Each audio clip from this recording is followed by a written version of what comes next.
Assalamualaikum warahmatullahi wabarakatuh. Okay, testing.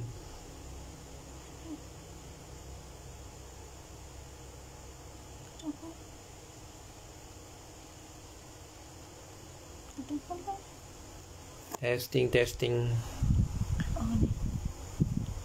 Okay, dengar?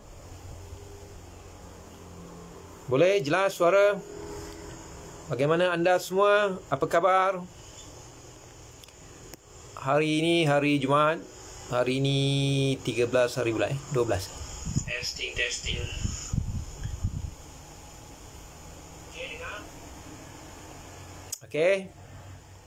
Kita nak mulakan sesi live kita bersama otak nilai. Okay, otak. So yang baru kenal dan baru tahu otak nilai apa itu otak nilai Otak nilai ini diwujudkan dengan tujuan untuk menjadikan otak-otak kita semua ada nilai. Dan selama ini kita tak tahu pun otak kita ni ada nilai. So mulai hari ini kita kena letakkan nilai pada otak kita. Okay? Berapa nilai yang anda letakkan pada otak anda? Berapa tu anda letaklah sendiri Otak nilai Bersama otak nilai pada malam ini, kita akan membincangkan tentang sara hidup vs gaya hidup. Musim-musim pandemik ni kan, semua orang duduk rumah diam-diam.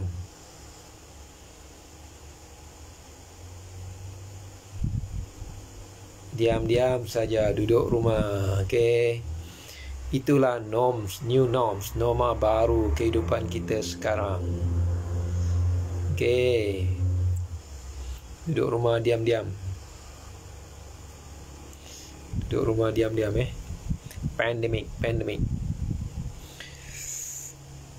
Otak nilai. Malam ni kita bersama otak nilai. Otak nilai akan bantu anda untuk mempertingkatkan nilai otak anda. Siapa-siapa yang belum ada nilai, kita akan berikan nilai kepada otak anda. Okay, kita perlu meletakkan nilai kepada otak kita kerana otak-otak yang kat kedai itu pun ada nilai kan. So kalau otak kita tak ada nilai, maksudnya teruklah otak kita ni, teruk pada otak-otak yang ada kat kedai itu. Okey. Gaya hidup vs sara hidup vs gaya hidup. Ni cerita apa Ini cerita tentang perbelanjaan Perbelanjaan. Semua orang akan berbelanja. Tidak ada orang yang tidak berbelanja. Dan ramai orang sedih. Kemungkinan KWSP yang 10,000 tu tak boleh keluar. So sedihlah sebab tak boleh berbelanja kan.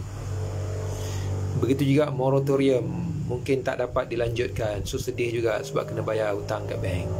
So tak boleh belanja juga. Okay, otak nilai. Okey, bismillahirrahmanirrahim. Kita mula je lah. Berapa orang ada pun tak apa. Kita the first starting ni.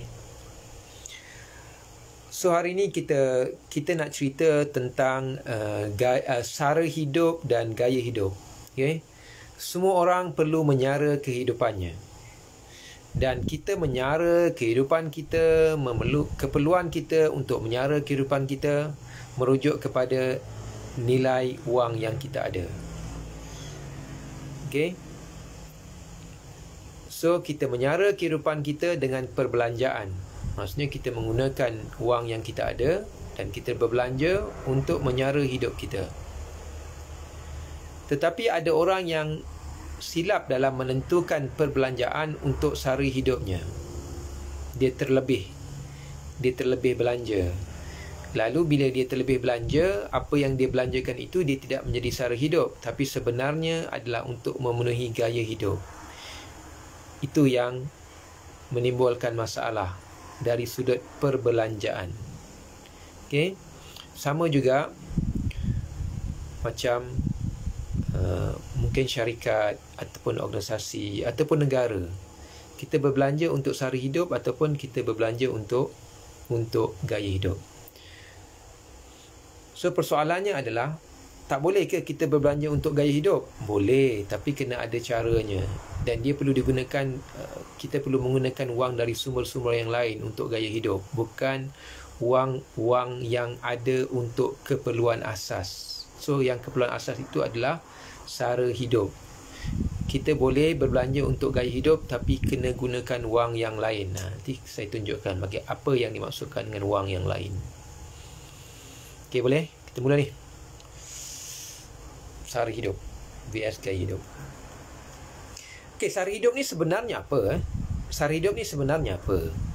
Sara hidup sebenarnya adalah perbelanjaan yang kita keluarkan untuk menyara kehidupan kita, iaitu untuk membeli keperluan-keperluan asas untuk kehidupan kita. Apakah keperluan asas untuk kehidupan kita? Keperluan asas untuk kehidupan kita ada 3. Pertama, makanan. Kedua, pakaian. Ketiga, tempat tinggal. Itu yang paling asas. Okey? 1, makanan. 2, pakaian. 3, tempat tinggal. Jadi, apa sahaja yang kita belanjakan untuk ketiga-tiga keperluan ini, dia termasuk dalam perbelanjaan untuk sara hidup. Okey? Apa-apa yang kita belanjakan untuk keperluan kepada 3 asas ini, dia adalah sara hidup. Maknanya kita berbelanja untuk menyara kehidupan. Okey?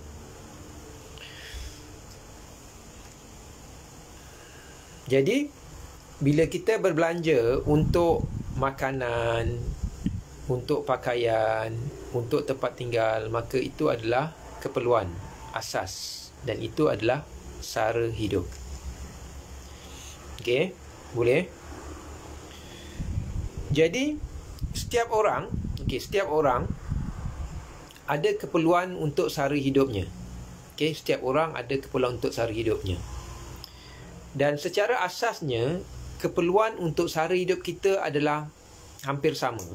Secara asasnya, keperluan untuk sara hidup kita hampir sama. Contohnya kalau makan, saya makan sekali makan 1 pinggan. Orang lain pun makan 1 pinggan juga. Kan? Jadi kalau saya makan, keperluan saya makan untuk menyara kehidupan saya, 1 pinggan tu nilainya RM5, maka orang lain juga makan RM5 juga lah. Keperluan asas, sebab kita adalah sama. Kita hidup dalam negara yang sama, situasi yang sama, tempat yang sama, negara yang sama. Jadi keperluan asas kita adalah sama sebenarnya. Okay. Begitu juga dengan keperluan pakaian. Apakah keperluan pakaian asas kita? Yang asas lah, pakai baju, pakai seluar kan. Itu asas lah. So berapa kos dia? Mungkin RM50 kan? Mungkin juga RM30. Itulah asas kan. Kemudian keperluan rumah kita, tempat tinggal kan, keperluan asas kita. Berapa yang kita bayar sebulan? Mungkin RM500, mungkin RM600 kan? Mungkin ada yang sampai RM1,000. Macam itulah, tengok kepada berapa orang yang mendiami rumah tersebut lah. So kalau ramai orang, kita mulakan rumah yang besar, dan rumah yang besar itu mulakan perbelanjaan yang lebih besar lah, yang banyak. Kalau rumah itu kecil, mungkin keperluan untuk tinggal itu tidak ramai, jadi tidak memulakan rumah yang besar dan kosnya mungkin lebih rendah. Okey. Dan apa lagi keperluan-keperluan yang lain? Mungkin keperluan yang lain mungkin termasuk kenderaan, So kenderaan. Mungkin juga termasuk sekarang telefon. Semua orang perlukan telefon untuk berinteraksi dan berkomunikasi. Lagi apa lagi yang kita perlulah untuk kehidupan kita, untuk menjadikan kehidupan kita sempurna. So itu adalah sara hidup lah. So semua perbelanjaan yang kita keluarkan untuk tujuan-tujuan tersebut, dia termasuk dalam kategori sara hidup, untuk kita menyara kehidupan kita, bagi membolehkan kehidupan kita menjadi baik dan sempurna. Okey, itu yang asas yang kita kena faham. Jadi kenapa kadang-kala, kenapa kadang-kala dalam perbelanjaan, dalam perbelanjaan sebahagian besar orang duitnya tidak cukup. Sedangkan dia orang lain cukup. Maksudnya kalau dia makan semacam orang lain juga, berpakaian semacam orang lain juga, seperti orang lain juga, tempat tinggal seperti orang lain juga, menggunakan kemudahan telefon semacam orang lain juga, dan kemudahan-kemudahan lain yang digunakan seperti orang lain juga, maka perbelanjaan dia samalah, lebih ataupun hampir samalah dengan yang orang lain yang menyara kehidupannya dalam keadaan yang sebegitu. Tapi persoalan yang timbul adalah kenapa sebahagian orang dengan jumlah pendapatan yang sama dengan orang lain, ada orang yang pendapatannya cukup dan ada orang pendapatannya tak cukup. Kenapa perkara ini boleh berlaku? Di mana silapnya? Silapnya adalah pada ketidakmampuan sebahagian orang untuk membezakan di antara sara hidup dan gaya hidup. Ketidakmampuan seseorang untuk membezakan di antara sara hidup dan gaya hidup. Maksudnya, ada orang apabila dia berbelanja, pada pandangan dan sangkaan dia, yang dia belanjakan itu adalah untuk sara hidup. Tapi sebenarnya apa yang dia belanjakan itu bukan untuk sara hidup. Apa yang dia belanjakan itu sebenarnya adalah untuk gaya hidup, bukannya sara hidup. Sebab itu, dia terpaksa berbelanja dengan jumlah yang besar. Jumlah yang besar. Maksudnya melebihi daripada jumlah yang sepatutnya dia belanjakan untuk sara hidup. Kerana apa? Kerana gaya hidup ini, dia memang memerlukan perbelanjaan yang besar berbanding dengan sara hidup. Maksudnya, kalaulah kita berbelanja RM10 untuk sara hidup, untuk gaya hidup, dia tidak tercapai dengan perbelanjaan RM10. Dia akan jadi lebih. Sebagai contoh yang mudah, saya nak berikan satu contoh. Contoh makan. Makan ni satu keperluan. Apa tujuan makan? Tujuan makanlah untuk kita mendapatkan segala khasiat daripada makanan itu untuk membolehkan kita meneruskan kehidupan, dan sebahagian daripada nutrien yang ada dalam makanan, contoh karbohidrat untuk tenaga, protein, vitamin dan sebagainya untuk kelangsungan hidup kita.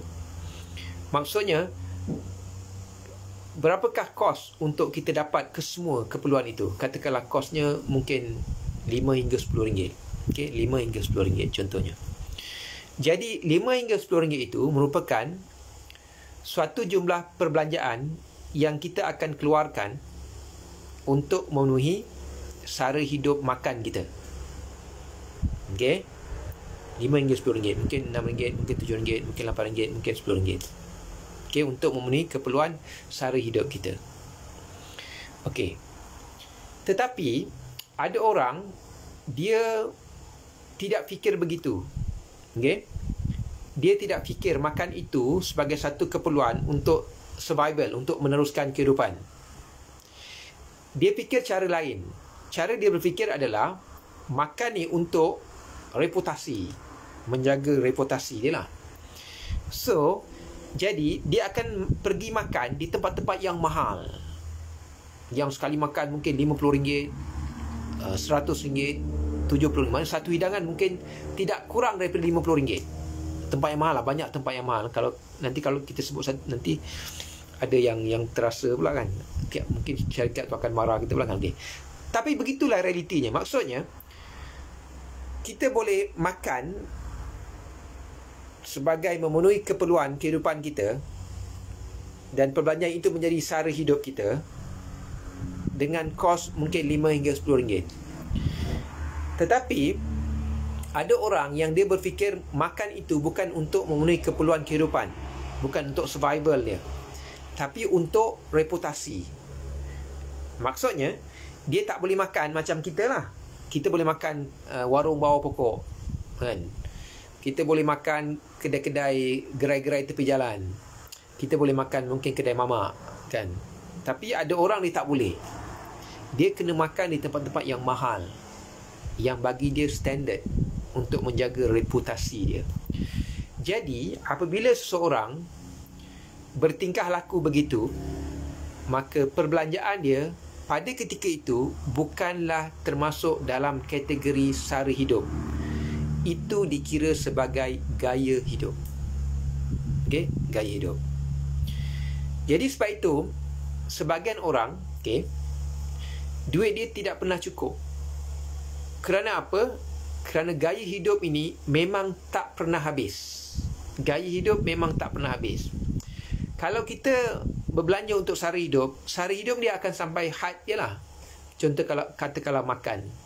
Berapa banyaklah kita boleh makan? Katakanlah kita makan apa? Makan apa? Char kway teow kan? Satu tu mungkin RM5. Boleh ke kita makan sampai 10 pinggan dengan harga RM50 kan? Tak boleh. Maknanya paling kuat pun kita boleh makan 2 lah, ataupun 3 lah. Kalau kita lapar sangat mungkin kita boleh makan 2 atau 3 pinggan. So, cukup lah. Dah kenyang, tak agak dah. Tak boleh nak makan dah. Jadi katakanlah kita andaikan satu hidangan tu RM5, kalau kita makan 3 pinggan kan, baru RM15. Tapi ada orang yang dia pergi makan di tempat-tempat yang standard, di hotel dan sebagainya, sekali makan RM70. Sekali makan RM70. Kita tadi baru RM15. Itu pun kalau makan 3 lah. Kalau makan 2 baru RM10. Kalau makan 1 boleh RM5 kan. Tapi ada orang yang dia sekali makan RM70, RM80, RM100. Jadi sepatutnya dia berbelanja RM10 untuk makan, tapi sekarang dia telah berbelanja RM80. Maksudnya apa? Maksudnya dia telah berbelanja dengan lebihan RM60. Mana kalau dia makan RM70, sepatutnya dia makan RM10 je, tapi dia makan RM70. Maksud dia telah berbelanja dengan lebihan RM60. Itu baru sekali hidangan. Dan katakanlah gaya hidup ini berterusan kan? Setiap hari, setiap minggu, setiap bulan, setiap tahun. So apa yang akan berlaku? Memang tak pernah cukup lah. Memang tidak pernah cukup. Itu yang menjadi masalah kita. Sebab itu ramai orang yang selalu merungut tak cukup duit. Kenapa tak cukup duit? Kerana dia sentiasa melakukan perbelanjaan untuk memenuhi gaya hidup dia, bukannya sara hidup. Dia sentiasa berbelanja untuk memenuhi gaya hidup. Okey. Contoh yang lain. Contoh kita berpakaian. Ada orang dia berpakaian daripada atas sampai bawah, nilai dia RM1,000. Memang kita mungkin tak sampai RM100. Baju RM10. Sekarang saya pakai kain pelekat kain pelekat harga baru RM10, RM15 kan. Maknanya kan, pakaian kita tak sampai RM50. Apa yang ada di badan kita ni, pakaian tak sampai RM50. Tapi ada orang pakaian dia menjejak ratusan dan ribuan ringgit. Kerana apa? Kerana gaya hidup. Dia rasa rendah diri kalau pakai pakaian yang murah. Dia rasa macam unconfident, tidak begitu yakin, tak yakin pada diri dia. Dia rasa rendah diri, dia rasa macam-macam lah dia rasa kan, kerana pakaian murah. So dia kena pakai pakaian mahal untuk memenuhi gaya hidup dia kan. Jadi dia terpaksa. Dan untuk memenuhi gaya hidup ni, kita terpaksa berbelanja besar. Untuk memenuhi gaya hidup, kita terpaksa berbelanja besar. Sebab gaya tu dia ada kos. Gaya itu dia ada kos, dan kos dia adalah besar. Begitu juga dengan rumah dan sebagainya. Begitu juga dengan telefon. Macam baru ni kan, iPhone baru lancarkan iPhone 12 kan. Berapa harga iPhone 12? RM56,000 harga kan. RM56,000. RM56,000 macam-macam kita boleh buat. Tapi ada orang sanggup beli iPhone. Kerana apa? Kerana gaya hidup. Itulah yang kita kena faham tentang gaya hidup. Sedangkan kita boleh je pakai telefon yang mungkin RM600, yang tak sampai RM1,000 lah. Cukup dah function, cukup dah untuk kita melaksanakan tugas-tugas kita kalau melibatkan telefon. Cukup dah untuk kita berkomunikasi. Cukup dah kita buat apa-apa yang sepatutnya lah kan. Tapi ada orang tidak, dia kena pakai telefon yang mahal. Ada orang yang tukar telefon setiap 3 bulan. Kenapa tukar telefon setiap 3 bulan? Bukan telefon terosak, telefon terelok. Untuk memenuhi gaya hidup dia. Setiap 3 bulan tukar telefon. Model baru keluar tukar. Model baru keluar tukar. Asyik tukar telefon je kerja dia. So, habislah kan. Itu yang kita kena lihatlah. Okey, persoalan dia sekarang. Adakah kita tidak boleh berbelanja untuk gaya hidup? Adakah kita tidak boleh berbelanja untuk gaya hidup? Apa jawapannya? Jawapannya boleh ke tak boleh? Adakah kita boleh ataupun tidak boleh berbelanja untuk gaya hidup? Boleh ke tak boleh? Boleh ke boleh? Okay. Jawapannya boleh. Kita boleh berbelanja untuk gaya hidup. Jawapannya boleh. Tapi ada syarat dia. Tapi jangan gunakan wang dari simpanan kita. Satu. Jangan gunakan wang yang terhasil daripada titik peluh kita, keringat kita, penat kita bekerja. Tapi untuk gaya hidup, kita boleh berbelanja dengan wang yang terhasil daripada wang. Okey. Wang yang terhasil daripada wang. Sebab itu kita lihat cara fikir bagaimana kita lihat hari ini orang miskin bertambah miskin, orang kaya bertambah kaya. Okey, kenapa jadi begitu? Orang miskin bertambah miskin, orang kaya bertambah kaya. Kenapa jadi macam tu? Kenapa orang miskin bertambah miskin dan kenapa orang kaya bertambah kaya? Adakah orang kaya ni kedekut, dia makan bawah pokok RM5, dia tak pergi makan tempat-tempat mahal? Ataupun macam mana? Macam mana? Kenapa orang kaya bertambah kaya, kenapa orang miskin bertambah miskin?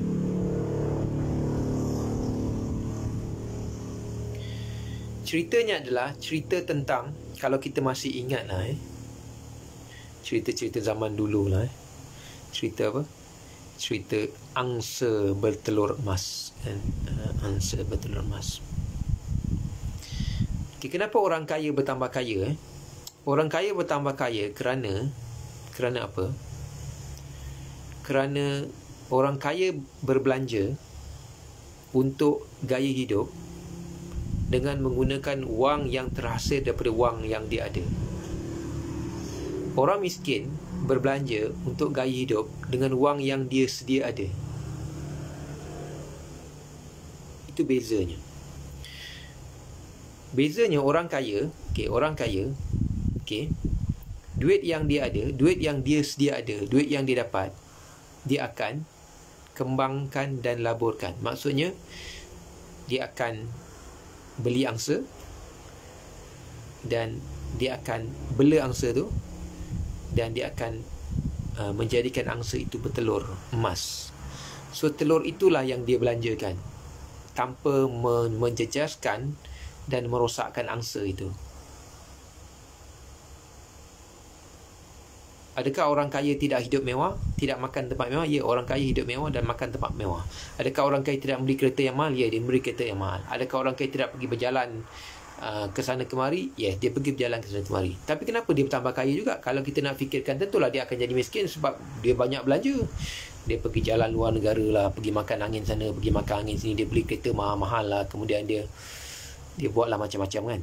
Tapi tak, kenapa dia tidak jadi miskin? Dia semakin bertambah kaya kerana dia tidak pernah belanjakan wang yang dia sedia ada. Okay? Orang kaya dia tidak akan membelanjakan wang yang dia sedia ada. Orang kaya akan berbelanja dengan wang yang dia perolehi daripada wang yang sedia ada. Okay? Orang kaya bertambah kaya sebab apa? Sebab orang kaya tidak pernah berbelanja dengan wang yang dia sedia ada. Tapi orang kaya berbelanja dengan wang yang terhasil daripada wang yang dia sedia ada. Kenapa orang miskin bertambah miskin? Orang miskin sentiasa berbelanja dengan wang yang dia sedia ada. Ada belanja, ada belanja, ada belanja. So duit itu tidak berkembang. So sebab itu dia tak ada. Tidak ada penjanaan wang. Sebab itulah kita kena berfikir cara yang lain. Okey, kita kena berfikir bagaimana. Okey, pertama sekali kita kena berfikir bagaimana caranya untuk kita berbelanja pada sara hidup sahaja. Okey, berbelanja pada sara hidup sahaja. Dan jangan berbelanja dengan wang yang sedia ada untuk gaya hidup. Jangan sama sekali. Wang yang kita dapat daripada keringat kita, penat kita bekerja, titik peluh kita, tulang empat kerat kita, bukan untuk perbelanjaan gaya hidup. Itu adalah untuk perbelanjaan sara hidup. So kalau kita boleh buat macam tu, apa kesannya? Kalau kita boleh buat begitu dengan wang yang kita ada, pendapatan kita daripada titik peluh kita, keringat kita, tulang empat kerat kita, kita belanjakan untuk sara hidup, maka kita akan ada wang lebihan. Maka kita akan ada wang lebihan. Kalau tidak, itulah yang menyebabkan kita tidak ada wang lebihan. Duit kita tak pernah lebih, sentiasa tak cukup, sebab kita banyak berbelanja bukan untuk sara hidup, tapi kita banyak berbelanja untuk gaya hidup. Sebab apa yang saya nyatakan tadi, gaya hidup ini kos dia adalah tinggi. Gaya hidup adalah mahal. Semua gaya hidup mahal. Gaya hidup tidak ada yang murah. Gaya hidup semuanya mahal. Macam contoh yang kita bincangkan tadi. Sara hidup makan RM10, tapi gaya hidup makannya mungkin RM80, mungkin RM70. Gaya hidup. Gaya hidup semuanya mahal. Gaya hidup tidak ada yang murah. Sara hidup murah. Okay. Jadi, semua orang kena berbelanja untuk sara hidup. Okey, bila kita berbelanja untuk sara hidup, maka kita akan ada wang lebihan. Okey. So, wang lebihan inilah yang perlu kita kembangkan. Dia wang lebihan. Maksudnya, duit lebih, kita dah makan dah cukup, tempat tinggal dah okey, pakaian dah okey, keperluan-keperluan lain, kenderaan, telefon, apa keperluan asas yang lain, semua dah okey, dah cukup. So, wang itu adalah wang lebihan. Bila wang itu wang lebihan, okey, kita telah melepasi tahap keperluan kita. Wang itu adalah wang lebihan. Dan wang lebihan ini kita simpan. Okey, simpan. Sehingga dia sampai satu tahap yang membolehkan kita memulakan usaha untuk mengembangkan wang tersebut. Contoh kan, okay, kita makan, pakaian, tempat tinggal, keperluan kenderaan dan keperluan-keperluan lain, okay, kita dah penuhkan. Kemudian kita simpan wang tersebut. Kemudian bila kita simpan sehingga dia cukup untuk apa? Untuk kita memulakan proses usaha untuk mengembangkan wang tersebut dengan cara apa? Dengan cara membeli seekor angsa yang akan bertelur emas. So, berapa harga angsa itu terpulang kepada anda, terpulang kepada kita. Mungkin bagi kita angsa itu 1,000. Mungkin ada orang angsa itu 2,000. Mungkin bagi orang angsa itu 5,000. Terpulanglah. So, kalau orang yang beranggapan bahawa angsa itu harganya 1,000, so dia boleh mula dengan 1,000 yang dia telah ada itu untuk membeli angsa itu. Membeli angsa itu adalah simbolik. Simbolik. Mana pula kita nak cari angsa kan? Tapi kalau siapa betul-betul nak buat bisnes ternak angsa pun okey juga. Tapi itu simbolik saja. Simbolik saja. So, kita mulakanlah untuk beli angsa dengan 1,000 itu. So, apa yang saya maksudkan membeli angsa adalah kita mula untuk membeli financial asset. Aset keuangan. Aset keuangan. Kat mana nak beli aset keuangan? Belinya di pasar. Pasar mana? Pasar keuangan. Financial market. Pasar keuangan. Kat mana pasar keuangan tu? Antaranya adalah Bursa Malaysia. Itu antara tempat pasar keuangan lah. Pasar. Pasar ikan, kita beli ikan. Pasar sayur, kita beli sayur. Pasar raya, kita beli apa? Beli raya. Pasar, apa lagi pasar kan? Pasar malam kita beli apa benda yang kita nak beli lah kan. Okay. Pasar keuangan, kita beli aset keuangan. Financial market, kita beli. Jadi, apabila kita berbelanja, okey, untuk keperluan asas, untuk sara hidup, lalu kita akan ada wang lebihan. Wang lebihan itu kita akan simpan untuk apa? Untuk kita membeli angsa emas. Untuk kita memulakan, okey, memulakan perjalanan kita untuk mula membeli aset keuangan. Aset keuangan ni macam-macam lah kan. Mungkin sebagian orang yang rasa tidak mahu mengambil risiko yang tinggi, mungkin boleh beli saham-saham amanah. Contohnya macam amanah saham Bumiputera, dan banyak lagi lah yang sebahagiannya ditawarkan oleh syarikat-syarikat pengendali, pemegang amanah, saham amanah ni, unit trust. Terpulang lah. Jadi, tapi itu yang perlu dilakukan oleh seseorang. Maksudnya, dia perlu ada wang lebihan. Kesan daripada perbelanjaan terhadap sara hidup tadi, kemudian wang lebihan itu disimpan, kemudian wang itu perlu dikembangkan dengan membeli angsa emas. Angsa emas itu adalah, angsa yang akan bertelur emas itu adalah aset-aset kewangan. So, aset kewangan ni banyaklah instrumen dia, kita boleh beli macam-macam. Okey. Jadi, apabila kita membeli aset kewangan, kita akan mendapat pulangan. Pulangan dalam bentuk dividen, dalam bentuk kenaikan harga dan sebagainya lah. Dan pulangan itulah hasil daripada angsa tadi, angsa yang betul emas tu. Dan pulangan itulah yang kita akan gunakan untuk memenuhi gaya hidup. Okay, katakanlah contoh kan, kita ada, mungkin sebahagian kita ada membuat pelaburan di amanah saham Bumiputera kan. Kita tak pasti tahun ni berapa peratus dividen yang kita akan dapat. Harap-harap lebih baik pada tahun lepas lah. Tahun lepas terendah dalam sejarah kan, 5.5%, 5% dividen plus 5% bonus, 5.5. Okey. Harap-harap tahun ni banyak lah kan, lebih banyak, lebih baik. Okey, jadi kalaulah kita ada keinginan untuk gaya hidup, kita akan gunakan wang yang terhasil pada pelaburan ini, daripada amanah saham Bumiputera ini. Contoh katakanlah kita ada 10,000, okey, contohnya kita ada 10,000. Kemudian katakanlah tahun ni PNB declare baik sikit lah pada tahun lepas kan. Katakan tahun ni dia declare 6% kan. Tahun lepas 5.5, 6%. 6% kalau kita ada 10,000 dapat RM600. Okey, jadi RM600 tu boleh ambil kalau nak ambil lah. Kalau nak memenuhi gaya hidup, ambil lah duit tu, buatlah. Nak pergi makan kat hotel ke, nak pergi apa, nak beli baju mahal ke, nak beli apa, buat yang tu. Kerana apa? Yang 10,000 duit kita tu asal tu dia tak berkurang. So itu kekal, itu yang kita andaikan sebagai angsa tu. Angsa tetap angsa. Jangan sembelih angsa tu. Jangan potong angsa tu. Angsa tetap angsa. Kita hanya mengambil telurnya sahaja. Okey, jadi kita hanya ambil dividen sahaja untuk kita berbelanja sebagai memenuhi gaya hidup kita.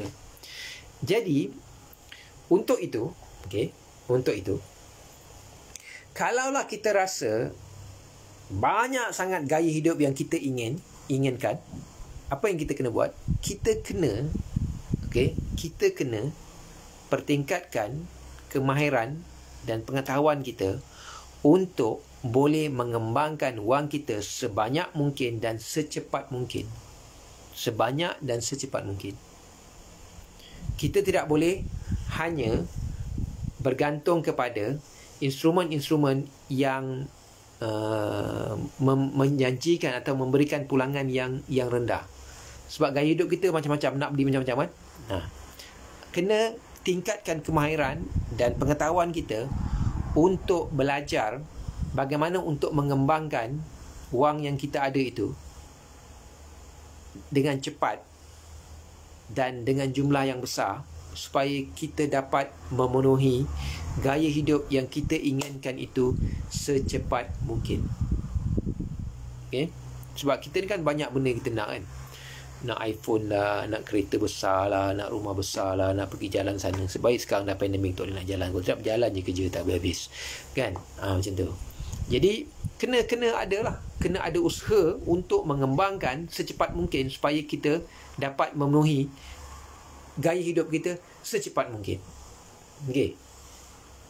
Itu yang kita kena faham. Jadi untuk hari ini, apa yang saya nak cuba sampaikan tentang dua perkara tadi, iaitu tentang sara hidup dan gaya hidup. So, apa yang kita hasilkan dari apa yang terhasil dari pendapatan kita kerana kita bekerja, penat lelah kita, keringat kita, tulang empat kerat kita, kita hanya perlu belanjakan pendapatan tersebut untuk sara hidup sahaja. Jangan sekali-kali belanjakan wang daripada keringat kita itu, tulang empat kerat kita, penat lelah kita itu untuk gaya hidup. Semua wang tersebut hanyalah untuk perbelanjaan sara hidup sahaja. Kenapa? Kerana kita inginkan supaya ada lebihan daripada perbelanjaan. Maksudnya, kita belanja untuk sara hidup, kemudian pendapatan kita tu ada berbaki. Maksudnya tak habis. So, itu yang kita akan simpan. Simpan untuk apa? Simpan untuk sampai satu jumlah yang tertentu untuk kita mula membeli angsa emas. Memulakan usaha untuk mengembangkan wang tersebut supaya hasil daripada usaha pengembangan tersebut barulah kita pergi kepada memenuhi gaya hidup kita. Sebab apa? Gaya hidup ni, selain daripada sara hidup keperluan. Sara hidup keperluan. Gaya hidup ni keinginan.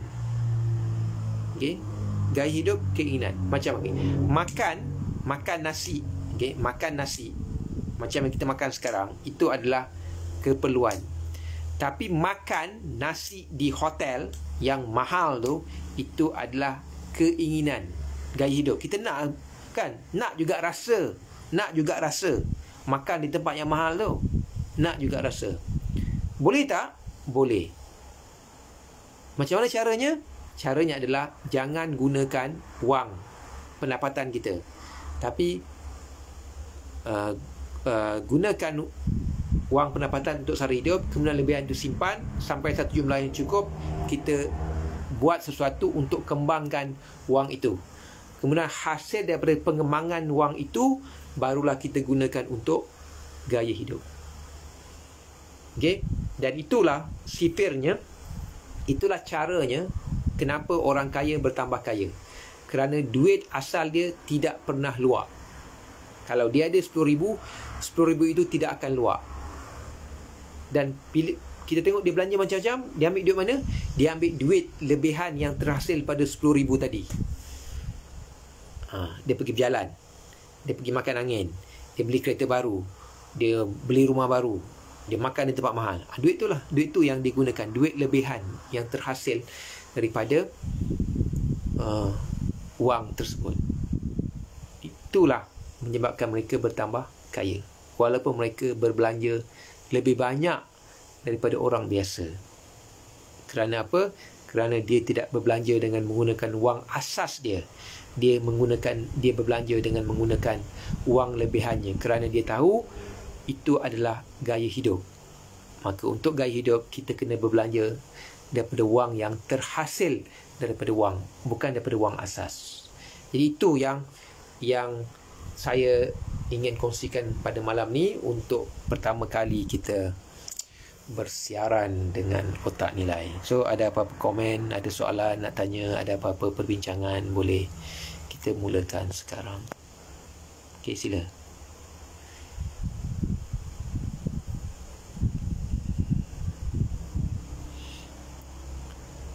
Orang kaya bersedekah lebih, bayar zakat lebih banyak. Ya, itu satu hal lagi sebenarnya. Dia macam ni, ya. Gaya hidup ni adalah keinginan, okay? Ya, kita kena bezakan. Sara hidup keperluan, gaya hidup keinginan. So, wang yang kita dapat dari pekerjaan, titik peluh kita, keringat kita, tulang pangkrat kita hanya perlu dibelanjakan untuk keperluan sahaja, bukan untuk keinginan. Keinginan kena ambil duit lain. Tapi okey, sumbangan, zakat dan sebagainya, dia adalah dalam bentuk sumbangan. Semakin besar wang yang kita perolehi, sebenarnya semakin besar sumbangan yang kita akan buat. Kenapa? Kerana kita ada calculation kita tersendiri dalam menentukan sumbangan. Contohnya sumbangan wajib. Sumbangan wajib adalah 2.5% daripada pendapatan. Itu sumbangan wajib, zakat kan. Kemudian ada juga sumbangan sunat. Terpulanglah. Jadi katakanlah kita berjaya mengembangkan wang kita, okey, daripada 1,000 jadi 2,000, 2,000 jadi 4,000, 4,000 jadi 8,000, 8,000 jadi 16,000 dan seterusnya. Okey. Jadi wang kita yang asalnya 1,000 kita kembangkan jadi 2,000, maka 1,000 itu adalah lebihan. Jadi kalau kita nak kira kadar zakat 2.5%, jadi 1,000 tu RM25 adalah sumbangan wajib. Kemudian kita tambah lagi yang mungkin yang tak wajib, mungkin tambah lagi 2.5% jadi 5%, ataupun tambah lagi jadikan 10%. Jadi maksudnya daripada 1,000 yang kita dapat tu, mungkin 100 ataupun RM50 kita berikan dalam bentuk sumbangan. Kemudian nanti kan 2,000 jadi 4,000. So kita ada lebihan 2,000. Jadi mungkin kita berikan sumbangan RM50. Sekarang kerana kita dah ada lebihan 2,000, kita akan berikan sumbangan RM100, kan? Kemudian 4,000 jadi 8,000. Maksudnya kita ada lebihan 4,000. Jadi mungkin tadi kita berikan sumbangan RM100, sekarang mungkin kita akan berikan sumbangan RM200. Jadi begitulah seterusnya sebenarnya. Semakin besar pulangan yang kita hasilkan, sebenarnya semakin besar sumbangan yang kita akan berikan, kerana angka itu telah tetap. Kan 2.5%, 7% itu adalah peratusan yang tetap. So dia akan bertambah. Dan inilah yang kita kena fahami tentang perlunya kita mengembangkan wang yang sedia ada. Supaya apa? Pertama, tadi, supaya kita dapat memenuhi keinginan kita terhadap gaya hidup. Yang kedua, supaya kita dapat memberikan sumbangan. Maksudnya, kalau kita tidak ada wang lebihan, bagaimana kita ingin menyumbang? Kita menyumbang kerana kita ada wang lebihan. Semakin banyak lebihan wang yang kita hasilkan, semakin besar sumbangan yang kita akan dapat berikan. Sebab itu semua orang perlu berusaha ke arah memperkembangkan wang sedia ada. Supaya apa? Supaya kita dapat memberikan sumbangan semakin besar. Semakin banyak lebihan wang yang kita ada, semakin besar sumbangan yang kita boleh berikan. Dan dalam masa yang sama, kita juga boleh memenuhi keinginan untuk gaya hidup kita. Sebab apa? Sebab keinginan manusia ni walaupun kadang-kadang manusia ni dia tak ada, tak cukup, tapi keinginan dia ada keinginan. Jadi sebab itu untuk memenuhi keinginan kita ini, kita perlu berusaha ke arah mengembangkan wang yang kita ada. Jangan sekali-kali memenuhi keinginan kita dengan wang dari titik peluh dan keringat ataupun tulang empat kerat kita. Itu sifir kehidupan yang kita kena faham. Dan itulah sifir yang menjadikan orang kaya bertambah kaya. Dan itulah sifir yang tidak diikuti dan dipatuhi yang menjadikan orang miskin bertambah miskin. Itu yang saya dapat kongsikan pada malam ini. Apa lagi yang lain Keadaan ekonomi yang teruk ini, apa yang patut golongan belia? Okey. Kita berada dalam cabaran yang sangat hebat sekarang Cabaran yang sangat hebat. Apa yang kita boleh lakukan? Tak banyak benda yang kita boleh lakukan. Kerana apa?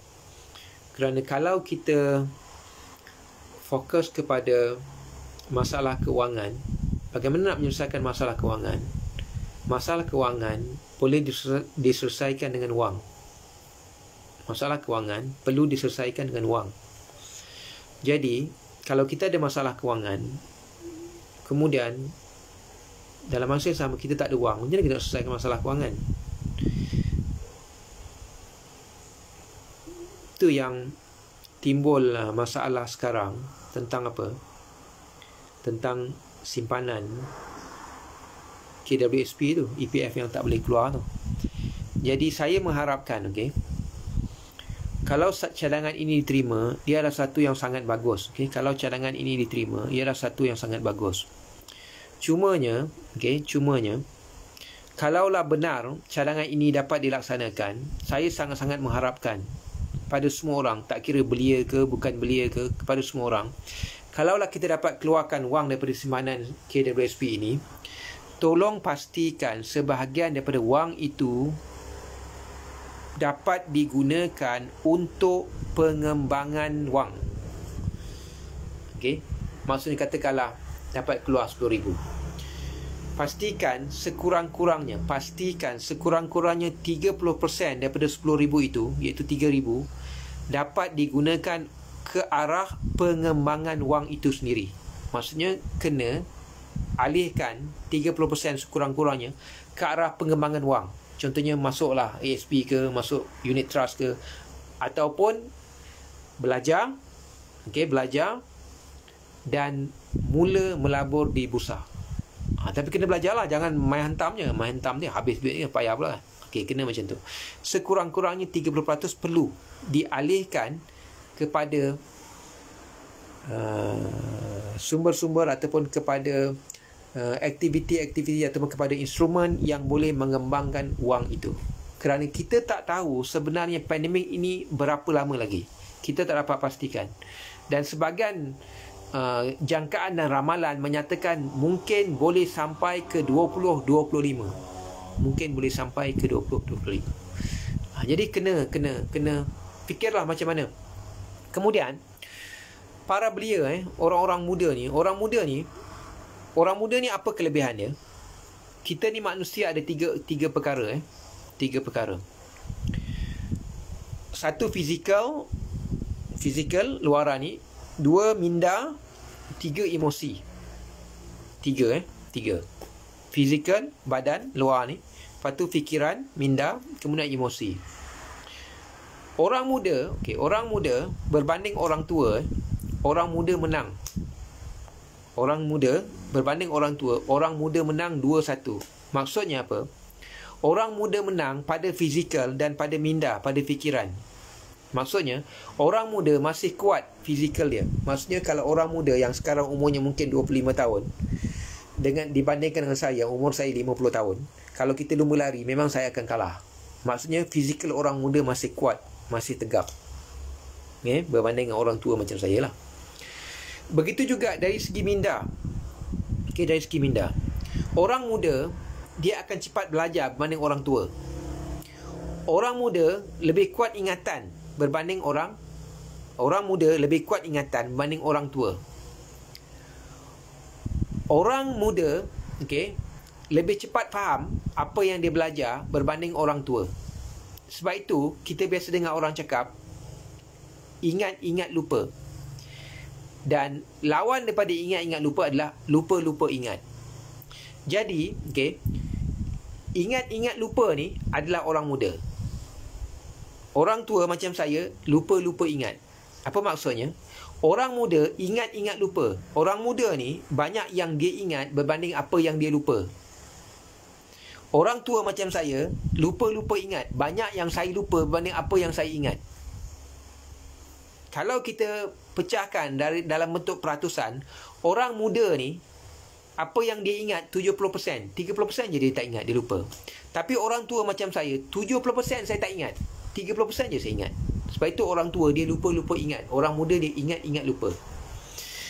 Jadi orang muda, anda semua ada kelebihan. Fizikal anda masih kuat, badan anda masih tegap, anda masih banyak tenaga. Kemudian fikiran anda masih tajam, anda masih kuat ingatan, anda lebih mudah dan cepat belajar berbanding orang tua. Maksudnya anda menang 2. Kami orang tua hanya ada 1 saja dari segi emosi. orang tua lebih terkawal emosinya berbanding orang muda. Okay? Orang muda ni kan cepat panas baran, dia gelojoh, dia tamak, dia nak cepat. Okay. Jadi orang muda dengan kelebihan yang anda ada, anda kena belajar sesuatu daripada orang tua, itu bagaimana cara nak mengawal emosi.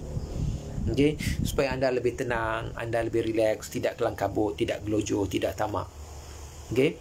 Dengan kekuatan kekuatan fizikal yang anda ada dan kekuatan ingatan, minda yang cergas yang anda ada, dan kalau anda boleh belajar daripada orang tua tentang bagaimana nak kawal perasaan, okay, anda akan jadi orang yang sangat perfect untuk menceburkan diri dalam bidang pengembangan wang, bagaimana untuk mengembangkan wang anda. Okay, anda kena buat, kena usahakan perkara ini, okay, untuk supaya anda boleh hidup dalam keadaan yang baik untuk tempoh-tempoh yang mendatang. Sebab kita tak pasti apa yang akan berlaku pada masa akan datang. Okay? Satu contoh yang saya ingin berikan, dalam keadaan sekarang, ramai orang yang tidak boleh bekerja, perniagaan menjadi semakin merosot, peluang-peluang pekerjaan baru tidak wujud, ramai orang diberhentikan kerja, dan pergerakan kita menjadi terhad. Tapi tahukah kita semua bahawa mungkin kalau kita pergi pasar pun, pasar dah tak ramai sangat orang, kena ikut SOP dan sebagainya. Tapi tahukah kita bahawa pasaran kewangan, financial market berjalan seperti biasa. Berjalan seperti biasa. Dia kerana dia bukan macam pasar ikan. Dia bukan macam pasar burung. Dia bukan macam pasar malam. Dia adalah suatu yang lain. Jadi sebab itu, kalau anda boleh belajar sedikit, okay, kerana anda masih muda, anda ada kemampuan, belajar sedikit tentang pasaran ini, itu pasaran kewangan ini, dan melibatkan diri dalam pasaran ini, saya rasa sebahagian daripada masalah anda, kalau tak boleh selesai semua pun, sebahagian daripada masalah anda yang berkaitan dengan kewangan akan dapat diminimalkan. Kalau tidak dapat menyelesaikan semua, sekurang-kurangnya dia boleh diminimalkan. Itulah yang saya nampak yang boleh dilakukan oleh anda semua, orang-orang muda. Okay? Itu yang saya nampak lah setakat ini. Okay. Saya belajar saham sewaktu umur 21 tahun. Hanya belajar kerana waktu itu duit masih tak berapa ada. Sekarang start kerja sebab baru habis belajar. Start tambah lagi ilmu dan start trade. Dah start trade, baguslah. Ahmad Zakwan, anda dah start trade ke? Dah start trade, sangat bagus. Tapi proses penambahan ilmu itu perlu sentiasa berlaku. Kerana apa? Kerana knowledge is power. Cash is king. Okay? Knowledge itu sangat power dan tunai itu adalah raja. Okey, ada lagi apa-apa sebelum kita berhenti? Kot berapa jam sekarang?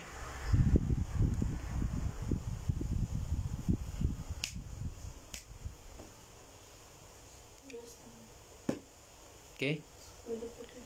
Dah dekat sejam membebel tak tentu pasal. Okey, ada lagi apa-apa yang lain sebelum kita berhenti kot setakat ni?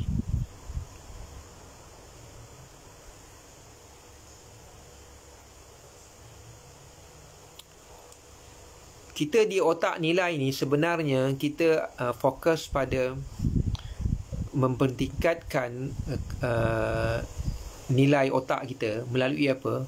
Melalui pengetahuan kewangan, pengetahuan dan juga kemahiran kewangan. Kerana apa? Amat malang bagi kita, kerana setiap hari kita berurusan dengan wang. Setiap hari kita akan berurusan dengan menggunakan wang. Tapi malangnya kita tidak belajar tentang wang. Sedangkan setiap hari kita berurusan dengan menggunakan wang, tapi tak belajar tentang wang. Itu masalah besar bagi kita sebenarnya. Sebab itu mulai hari ini kita kena belajar tentang kewangan. Kerana apa? Kerana kita berurusan setiap hari dengan wang. Dan kita bukan hanya perlu belajar tentang bagaimana berurusan dengan wang ataupun menguruskan wang, kita juga kena belajar bagaimana untuk mengembangkan wang. Dan kita kena faham wang ini, okey, satu soalan teka-teki. Wang ni jantan ke betina? Wang dia lelaki ke perempuan? Siapa boleh jawab? Siapa dapat jawab betul nanti dapat masuk kelas percuma. Kelas saham percuma. Okey. Siapa boleh jawab soalan saya? Wang ni lelaki ke perempuan? Jantan ke betina? Wang. Siapa tahu?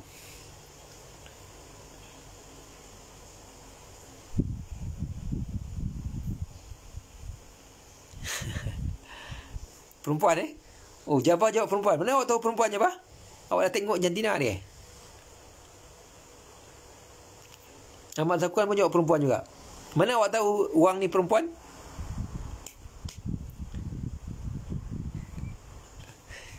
Fatih jawab betina. Betina perempuan lebih kurang lah.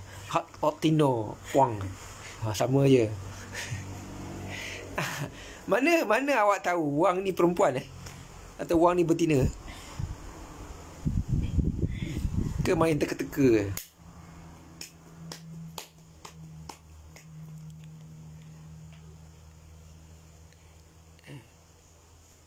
Wang Tino. Cik Mac. Wang Tino. Puang. Apa Jabah jawab sebab sifat sama dengan perempuan. Oh, iya ke? Perempuan dengan wang sama sifat dia. Bahaya tu. So kalau macam tu, boleh bawa perempuan pergi beli barang kat kedai lah. Sebab boleh dia sama sifat.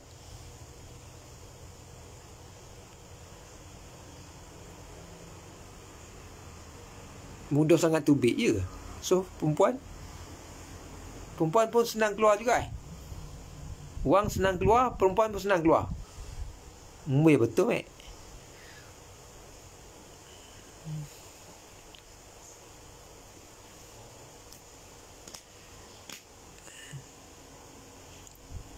Boleh tukar macam mana pula?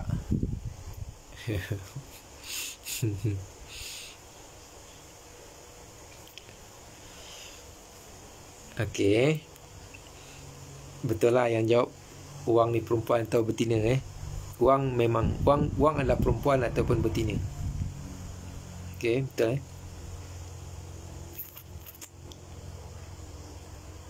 Kerana apa? Wang ni dia boleh beranak, Wang ni dia boleh beranak, maksudnya dia boleh berkembang lah, dia boleh bertambah daripada RM1 jadi RM2, RM2 jadi RM4, RM4 jadi RM8, Tetapi untuk membolehkan dia beranak tu, kita kena kahwinkan dia. Kalau tak kahwinkan dia, dia tak boleh beranak. Maksudnya kalau wang kita ada RM1,000, kita simpan bawah bantal, dia tak akan jadi RM2,000. Dia tak akan jadi RM2,000. Kalau kita ada RM1,000,000, kita letak bawah katil, dia tak akan jadi RM2 juta. Dia tetap RM1,000,000. Jadi kita kena kahwinkan dia. So kahwinkan dia lah. Kahwin dia kat mana? Kahwin kat stock market ke, kahwin kat ASB ke, kahwin. Baru dia akan beranak, baru duit tu akan berkembang. Kahwin kat bank ke, mana kita simpan kat bank. Kahwinkan dia dengan bank. Kahwinkan dia dengan ASB, kahwinkan dia dengan stock market, kahwinkan dia dengan macam-macam instrumen yang ada lah. So dia akan beranak lah. Sebab itu saya nyatakan wang itu perempuan. Ni knowledge baru. Saya tak tahu anda pernah dengar tidak, wang ni ada jantina kan? Ni saya nak beritahu malam ni. Wang ada jantina. Jantina dia adalah perempuan. Kenapa dia perempuan? Sebab wang tidak boleh beranak kalau kita tak kahwinkan dia. So kita kena kahwinkan dia supaya dia boleh beranak. So nak kahwinkan dia dengan siapa? Kena cari pasangan yang betul. Kalau tidak, bukan beranak, habis terlungkup semua. Kena cari pasangan yang betul untuk dia, baru dia boleh beranak. Okay? Boleh supaya dia boleh berkembang. Macam tu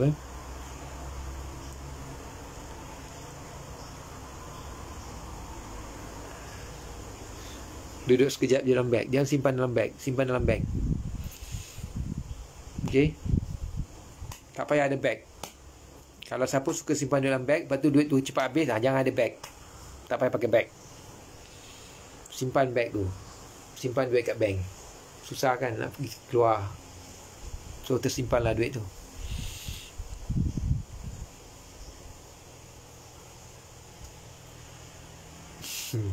Sebab perempuan banyak habiskan wang.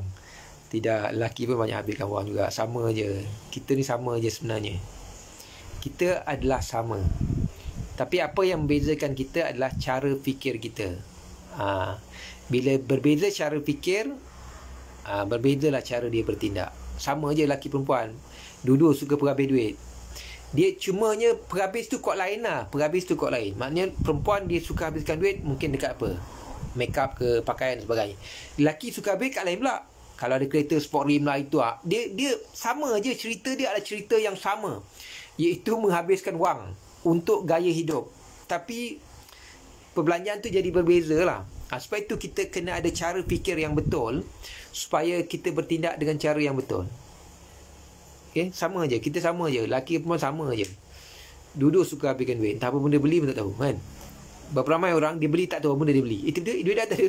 Beli apa tak tahu beli apa. Itu masalah. Itu sangat bermasalah. Jadi kena belajar. Kena tengok-tengok balik semula lah. Apa yang patut.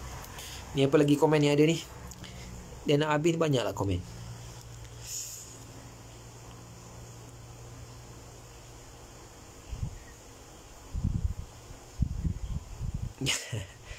Kawinkan wang dengan stok Ajis. Okey, Ajis. Ajis okey.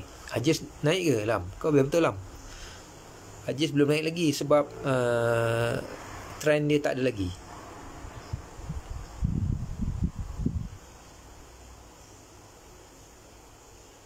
Apa? Stok yang berkaitan dengan property dan juga construction belum mula lagi.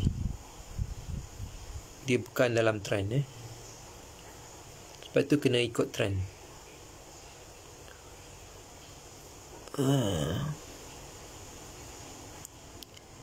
AT siapa ada masuk AT? Okey, AT maksima mungkin boleh capai 3%. So selepas 3%, cukup lepaskan. Jangan tunggu. Tapi tak tahu boleh sampai ke tidak. Kena tengok. Kena tengok dia punya momentum. Cumanya AT ni saya cadangkan hit and run. Siapa yang join AT, hit and run. Jangan simpan. Pandai masuk, pandai keluar. Jangan pandai masuk, tak pandai keluar. Sangat bahaya.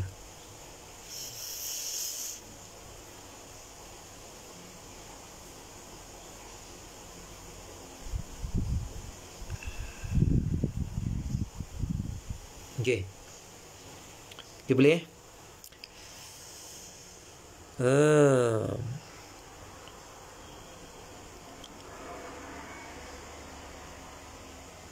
untuk minggu depan Okey, minggu depan ada cadangan nak cerita apa minggu depan?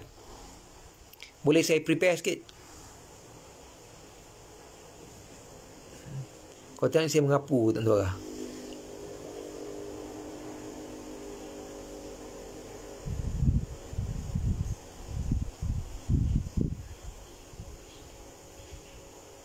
Kenapa ada part tiba-tiba dia punya best buy lebih dari best sell? Biasalah, dia main-mainkan awak. Awak dah tengok kan. Betul dia tambah. Dia sebenarnya kita kena faham bahawa di stock market ni pegangan yang besar lah Jerung. Dia boleh queue sama ada dekat best buy atau best sell. Dia boleh queue je. Okey, dia boleh queue di best buy sebab dia modal besar. Kita modal kecil, kita nak queue sampai 5,000 lot. Mana cukup duit kita? Duit kita tak cukup. Dia boleh je queue. Dia letak 10,000 ke 5,000 kan. Sebagai apa? Sebagai umpan lah. Bukan dia nak beli betul-betul pun. Dia umpan je. So kita tengok, oi, kita pun tengok queue buy dah banyak ni Masuk beli Padahal dia tipu je. kan. Ataupun Q-sell, sama juga, dia dah beli saham tu banyak, so dia boleh Q-sell lah, dia block supaya harga tu tak naik lagi kan. Itulah Jerome ni punya penangan. Dia boleh buat. Kerana apa? Dia boleh buat Q buy tu besar sebab modal dia besar. Dia boleh Q berapa pun dia letak je sebab dia memang ada duit. Yang kedua, dia boleh buat Q sell tu tebal juga sebab memang dia dah pegang saham tu banyak. So dia Q je lah untuk block supaya saham tu tak naik harga, kan. So dalam masa yang sama dia collect sikit-sikit. Collect kan. Okey. Boleh? Minggu depan live tentang bagaimana nak keluar apa? Nak keluar apa, Lam? Alia nak saham berpotensi. Saham berpotensi tiap hari saya bagi. Saham berpotensi tiap hari boleh bagi. Itu tak payah minggu depan. Malam ni pun boleh bagi untuk hari Senin.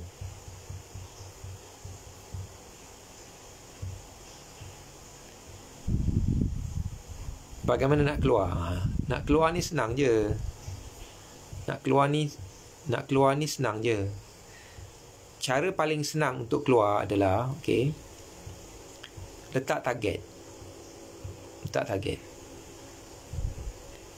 Contohnya kalau orang baru masuk market kan, target dia contohnya 20-10.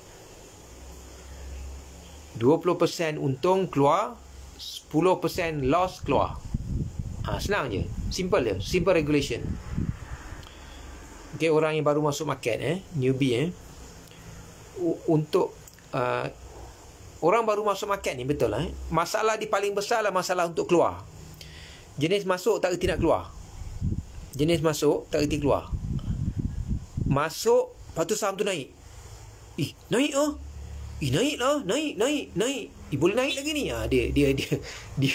Dia kata boleh naik lagi. Okay. Dia pun tak jual. Lepas tu turun balik. Ini boleh naik balik ni. Nanti dia naik balik. Turun. Langsung habis. Elok-elok ada untung, balik modal. Dia kata, ni boleh naik balik. Tak jual lagi. Lepas ke bawah. Tak jual lagi. Ni boleh naik balik ni. Nanti naik balik. Dengan mengharap. Tu teknik pengharapan. Mengharap. Jadi sangat berbahaya. Jadi mudahnya untuk orang baru, senang je, letak 20-10. Naik 20% jual. Katakanlah naik 20% jual, lepas tu naik lagi. Tak apalah, biarlah, tak ada rezeki nak buat macam mana. Letak profit margin 20%, naik 20% ni jual. Okey. Kemudian dan cut loss 10%. Jatuh je 10%, jual. So rugilah 10%. Maksudnya kalau jatuh lagi, letih kan. Baik, jual. Kenapa perlu macam tu? Okey, katakanlah macam ni kita buat 10 trade. 10 trade. Contoh 10 trade Katakanlah 5 untung 5 rugi. Takkanlah semua rugi kan, lampau kan. Kita ambil 5 untung 5 rugi. 5 untung 5 rugi. Walaupun kita buat 10 trade dan 5 untung 5 rugi, oleh kerana kita dah letak percentage untung 20%, rugi 10%, kita tetap untung. Sebab margin keuntungan kita 20%. So yang 5 untung tadi, kita ada 20%. So 20% kali 5 dah 100%. Tapi yang tadi, yang rugi tu baru 10%. 5 kali 10% baru 50%. Masuk ada untung lagi 50%. Itu sifir dia lah untuk orang baru, cara nak keluar. Tapi nanti kalau belajar, dia ada cara lain lah. Cara yang lebih sistematik bagaimana untuk keluar, kan. Itu kena belajar lah. Tapi untuk mudah, macam tadi lah, letak je percentage 20-10. So sampai 20%, kejual. Okay, dah dapat untung 20% kan. Kemudian kalau dia jatuh ke bawah, jatuh je 10%, jual. So tak rugi banyak lah, rugi 10% je kan, macam tu lah. Boleh macam mana nak sell? Yalah 20-10 macam tu. So kalau untung 20% je jual, dapat untung. Mana kalau jatuh je 10% jual, insyaAllah lah, mengurangkan kerugian. Okay.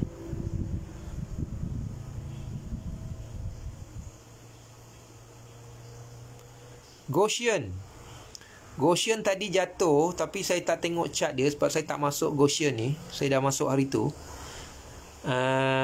Saya tak pasti apa kedudukan chart dia. Kena study chart dia. Nanti kalau siapa ingat, boleh ingatkan saya study lah.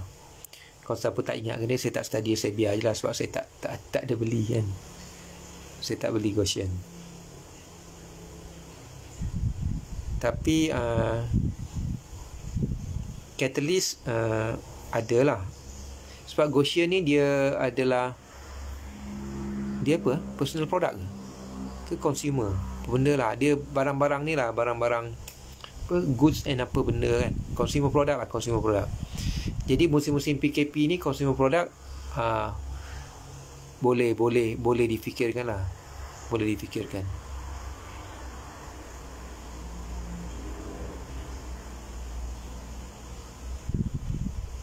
Untuk Goshen tak, Goshen ni siapa yang masuk sebab apa Okey, satu lagi bila kita belajar kita kena, bila kita nak masuk kita kena tahu kenapa kita masuk. Okey, nanti bila kita belajar, saya akan ajar anda SOP Sekarang ni kita ada SOP kan, SOP keluar rumah kan, SOP untuk keluar rumah kan, SOP apa, jaga penjarakan, pakai topeng dan sebagainya lah, SOP kan. Bila kita nak trade saham, kita juga perlu ada SOP. Nanti saya ajar anda beberapa SOP lah kalau siapa yang nak belajar lah. So you have to follow that SOP. Kita kena follow SOP tu. Macam kita follow SOP sekarang lah, penjarakan, pakai topeng, apa lagi kita punya SOP kan, macam-macam SOP kan, tulis nama, scan dahi kan, suhu, SOP. Begitu juga bila kita nak masuk, kita kena ada SOP. Okay. Dan SOP inilah yang menentukan kita boleh masuk ke tak boleh masuk. Kemudian kita perlu ada target untuk kita keluar. So once capai target, kita keluar. Ataupun kita kena letak kriteria bila nak keluar. So bila kriteria tu datang je, kita kena keluar. Macam tu So masuk dengan SOP, keluar dengan kriteria. Mesti ada kriteria nak keluar bila. Sebab saya kata kena tahu masuk dan tahu keluar. Jangan tahu masuk tak tahu keluar. Sangat bahaya. Ramai orang dia tahu masuk je, tak tahu nak keluar. Bahaya, sangat bahaya. Sangat bahaya. Sangat bahaya bagi orang yang tahu masuk tapi tak tahu keluar. Sangat bahaya.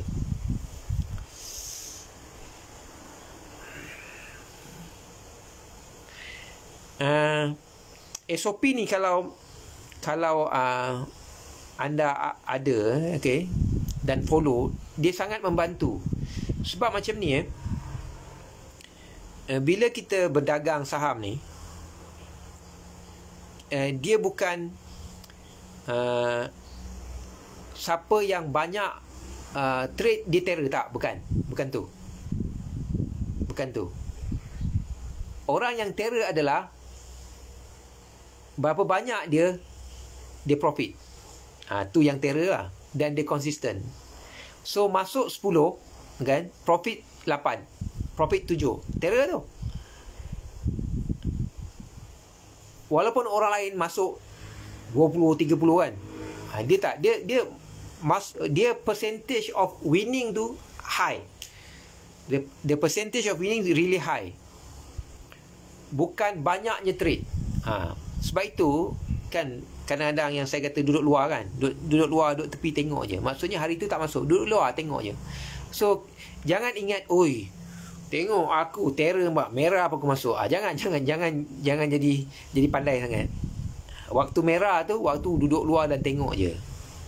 Kecuali memang ada potential, dan memang dia memenuhi SOP yang kita nak, yes, masuk. Tapi kalau tak boleh lah. So dia akan guide anda lah untuk follow SOP, dan percentage untuk winning tu really high sebab kita follow SOP. So selagi mana tak cukup, tak boleh. Biasanya dia kena ada 3 kriteria. Sekurang-kurangnya 3 kriteria. Means 1 lepas, 2 lepas, 3 lepas, yes, baru masuk. Kalau 2 je lepas, tak boleh masuk lagi, kena tunggu lagi. So dia punya percentage untuk winning tu really high lah. Dia akan jadi peratusan untuk menang tu tinggi sebab kita follow SOP. And we have to discipline to follow SOP. Once kita create SOP, you have to follow. Jangan create SOP kemudian tak follow, masalah. Yang tu belajar nantilah, belajar saham. Yang ni belajar cerita apa, sara hidup gaya hidup kan.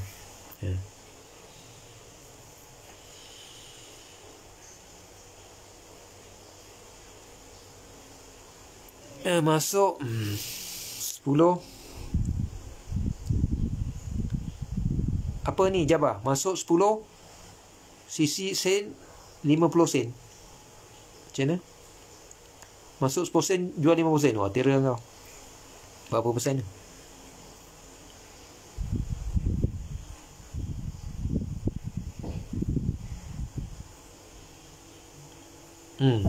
Alam komen doktor dah ajar. Alam ni banyak saya ajar. Siapa nak belajar dengan Alam. Banyak saya ajar Alam. Tanya dia lah. Banyak yang saya turunkan ilmu.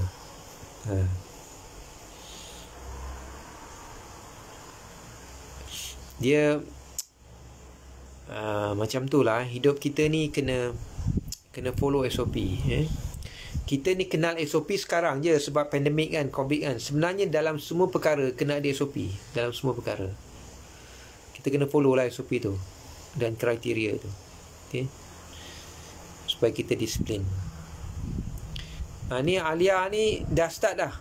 Bila nak start real trade? Boleh start dah kot sekarang ni. Bulan 11 ni agak okey sikit market lah. Tapi bila Biden menang ni, sebelum peralihan kuasa ni dia agak kelang kabut sikit. Tapi so far boleh lah, bukan best lagi lah, boleh dah dapat sikit-sikit duit sayur pun.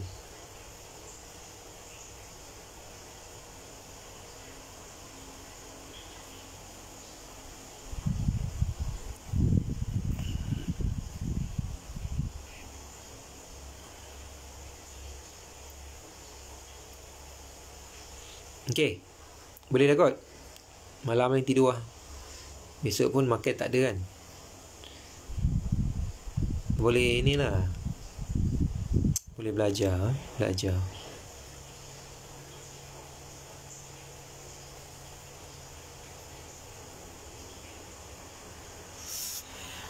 Dia ada beberapa perkara macam ni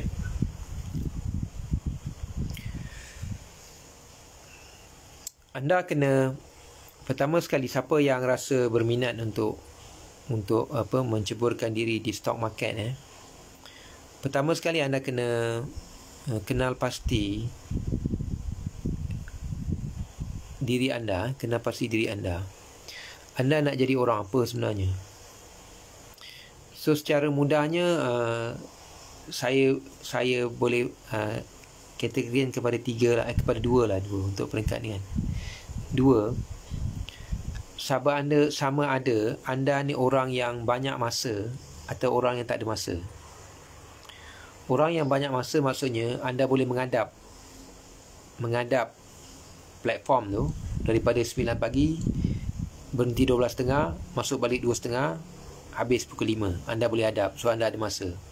Itu kategori pertama. Kategori kedua, anda tak ada masa. Jadi orang yang kategori pertama tak sama caranya dengan orang yang kategori kedua. Orang yang ada masa yang boleh menghadap dari pagi sampai ke petang tak sama dengan orang yang tak ada masa yang tak boleh menghadap dari pagi sampai petang. Jadi, untuk masuk stock market, orang yang kategori pertama tak sama dengan cara orang kategori pertama, tak sama cara dengan orang kategori kedua. So, setting dia juga akan berbeza, SOP dia juga akan berbeza, kriteria juga akan berbeza. Yang tu anda kena tahu dahulu. Anda orang yang kat mana? Sama ada anda orang kategori pertama atau orang kategori kedua. Okay. Jadi setup tu akan jadi lain lah. Dia akan jadi berbeza. Dia tak boleh sama. Dia tak boleh sama untuk semua orang. Dia akan jadi berbeza-beza lah. Jadi anda kena kenal pasti anda orang yang mana lah. Supaya nanti anda akan tahu apakah SOP yang sesuai untuk anda dan bagaimana anda menentukan kriteria itu berdasarkan SOP tersebut lah. Macam tu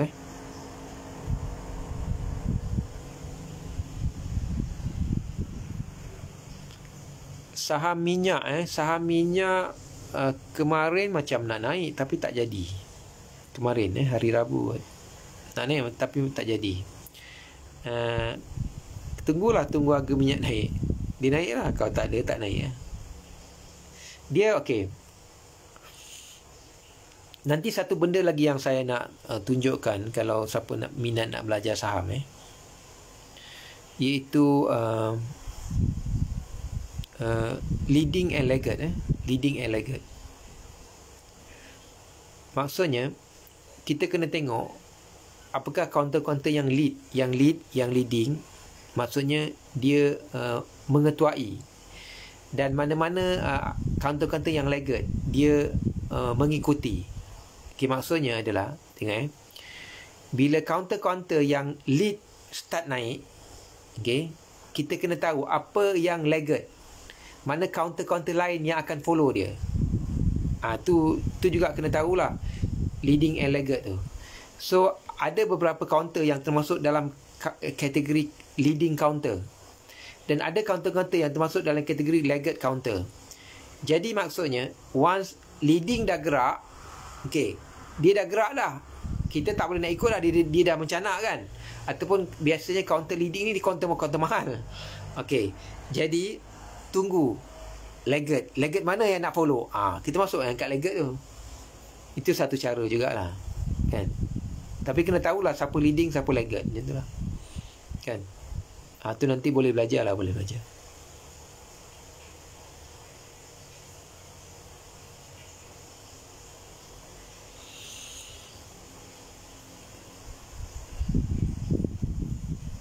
Contohnya counter minyak kan. Counter minyak nak tahu dia akan naik tak naik, tengoklah counter-counter yang leading. Tengok Shariman, tengok Dayang, tengok apa lagi kan. Once Dayang start naik, Shariman start naik, yang kecil-kecil naik lah. Alam naik, Sapura Energy naik, apa lagi yang kecil-kecil kan, Icon, macam tu lah kan. Itu contoh lah. Itu contoh dia. Dia macam cerita ni lah, cerita Big Brother dengan Small Brother kan. One Big Brother naik, Small Brother follow lah, macam tu kan. Itu dia leading and laggard. Okay.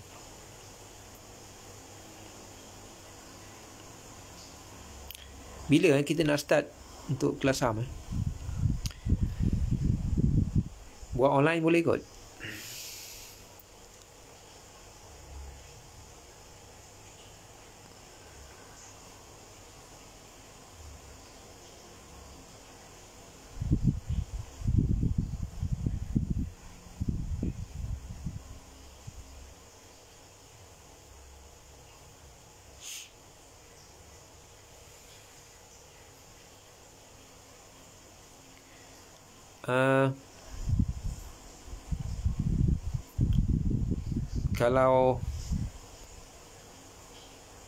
Kalau ada yang nak bermula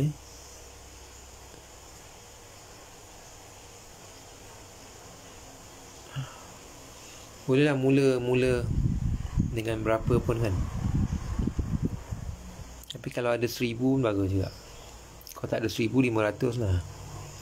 Tapi kalau 500 pun boleh apa. Macam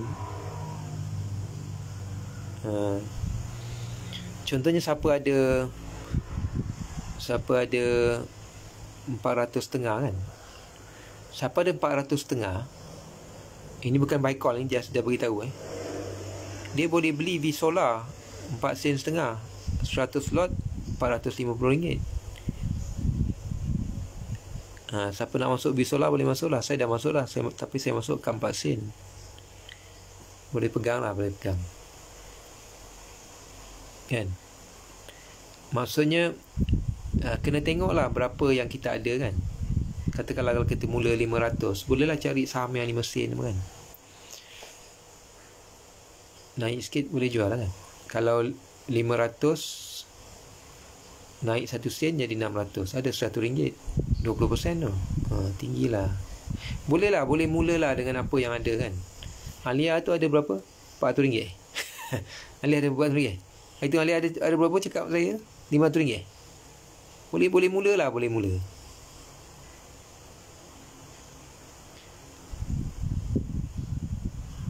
Bila modal kita terhad ni, kita tak perlu trade. Beli kat bawah, beli kat akar, beli kat lantai, lepas tu tunggu je. Adalah beberapa kaunter yang kat lantai sekarang. Ada beberapa kaunter yang masih di lantai. Macam hari tu kan, yang saya share 80 tu hari apa? Masa tu apa sen saya share? 80 ni, siapa beli kat lantai tu 8 sen je. Dia naik sampai berapa semalam 25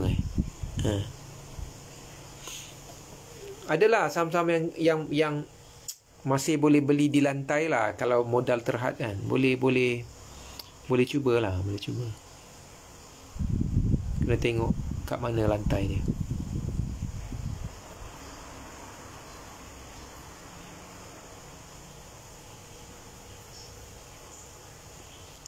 Jabang, kau beli apa 7 sen ni, Jabang?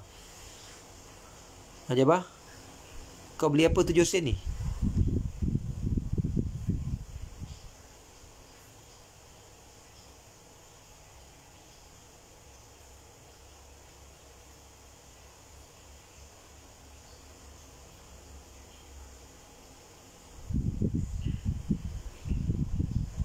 Wah, terror kau Jabang beli 87 sen ni. Oh, kau terror pada aku jual berapa Jabang?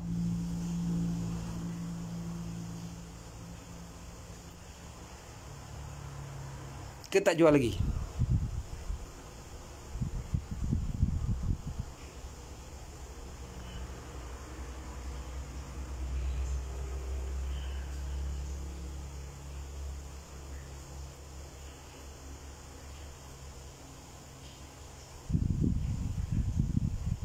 Oh, kau nak tunggu berapa sen je bah? Kau nak tunggu 80 jadi berapa sen baru nak jual? Kau jual je dulu, ambil profit, lepas tu masuk balik. Nanti menyesal tak sudah.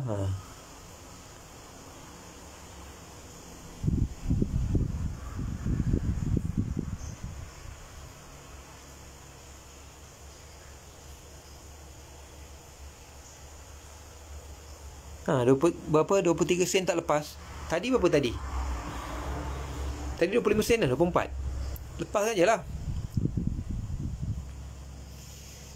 Anda kena faham, AT ni adalah saham spekulate. Saham spekulasi.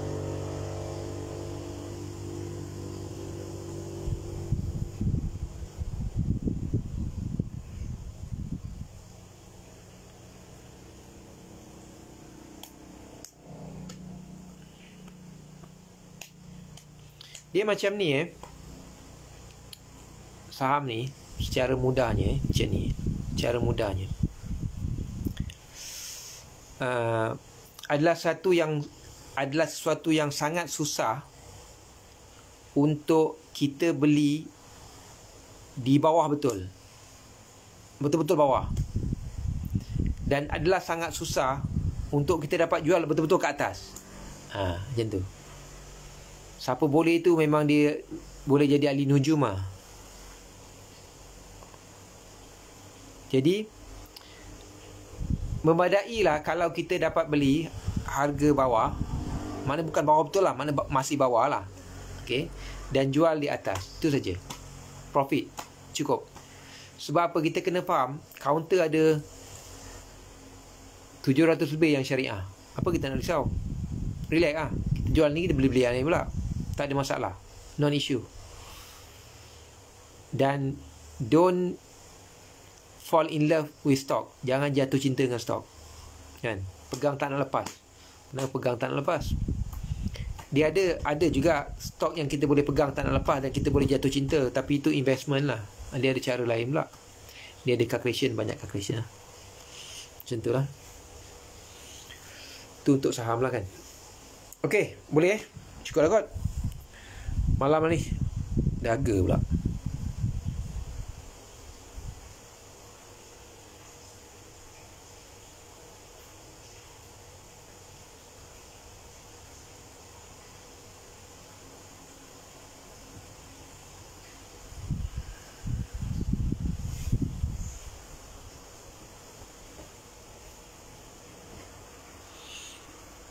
Okay, minggu depan apa? Nak cerita apa minggu depan?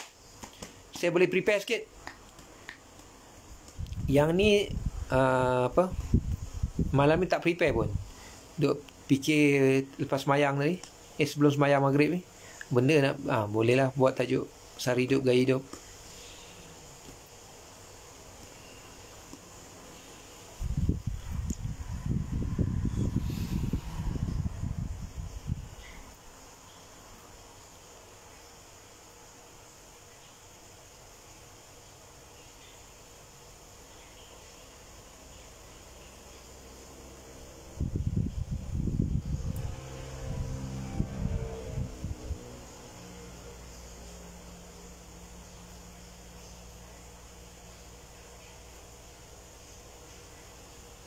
Berapa banyak stok awak pegang je apa?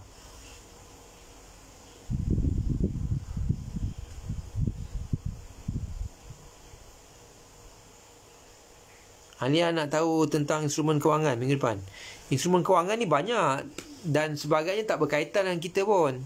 Macam contohnya apa ni, money market kan. Money market ni kita tak terlibat money market ni. Money market ni bank je. Pasaran wang Kita tak pernah beli duit pun. Kita beli duit adalah sekali-sekala pergi money changer tukar duit kan. Nak pergi ke luar negara, tu adalah sekali-sekali. Sekali-sekala. Tu money market lah, pasaran wang. So banyak sangat instrumen yang ada. Financial instrument ni sangat banyak. Tapi sebahagian besarnya tak berkaitan dengan kita pun. Dia banyak berkaitan dengan institution. Jadi kita tak perlu tahu. Bagi saya tak perlu tahulah. Unless kita nak masuk exam lah kan. Jadi yang kita perlu tahu adalah instrumen yang relate dengan kita je, yang kita nak pakai, yang kita nak guna, yang boleh memberikan hasil kepada kita. Yang tak tu biarlah macam bond kan. Pasaran bond kan. Kita bukan terlibat dengan bond pun. Siapa nak beli bond mahal-mahal tu? Dia bukan boleh beli satu unit. Macam kita stock market boleh juga beli kan. Satu lot kan. Satu lot satu unit. Bond ni tak boleh. Kena beli banyak-banyak kan macam tu. Kalau ada juta-juta pun boleh beli bond. Kalau tak ada lah kan. So tak payah belajar lah. Bond ni bagi saya, kalau anda bukan untuk tujuan exam, tak payah belajar. Tak apa. Kita tak terlibat pun dengan bond ni. Tapi kalau macam stock market, yes, kena belajar. Sebab kita boleh terlibat. Kita boleh join the crowd.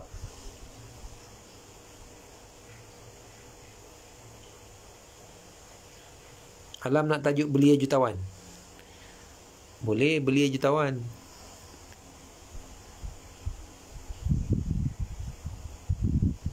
Belia jutawan Dia sipir yang mudah lah. Sipir gandaan tu kan.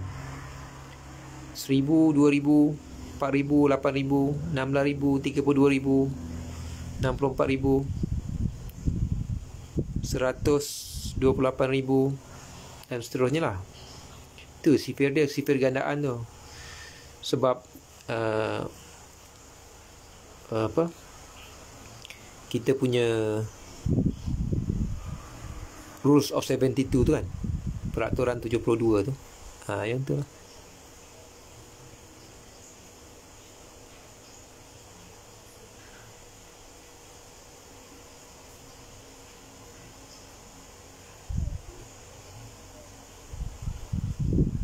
Gaussian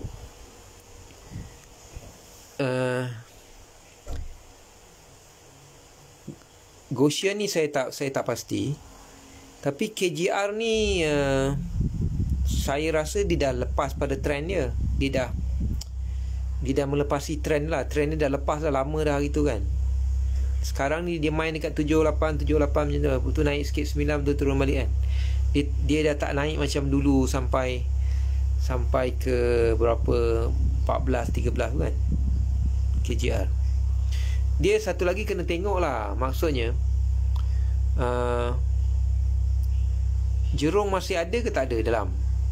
Kalau Jurong dah tak ada, kita retailer lah duk main kan. Dia tak ke mana lah.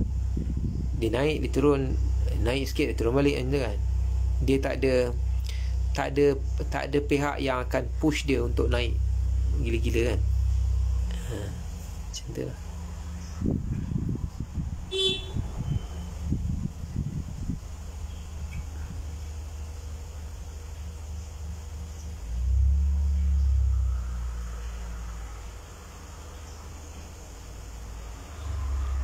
Okay, kita berhenti ke sini So jumpa lagi minggu depan.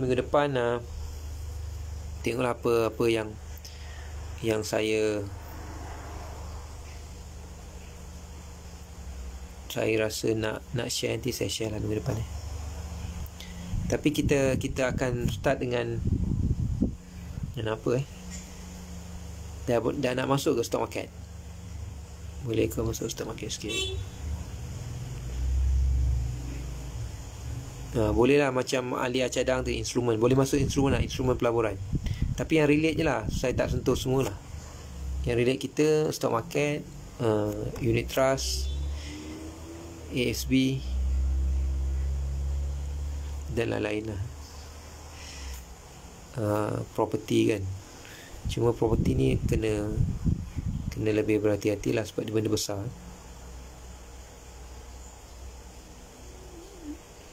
Okay, kita berhenti setakat ni. Jumpa lagi minggu depan. Assalamualaikum warahmatullahi wabarakatuh.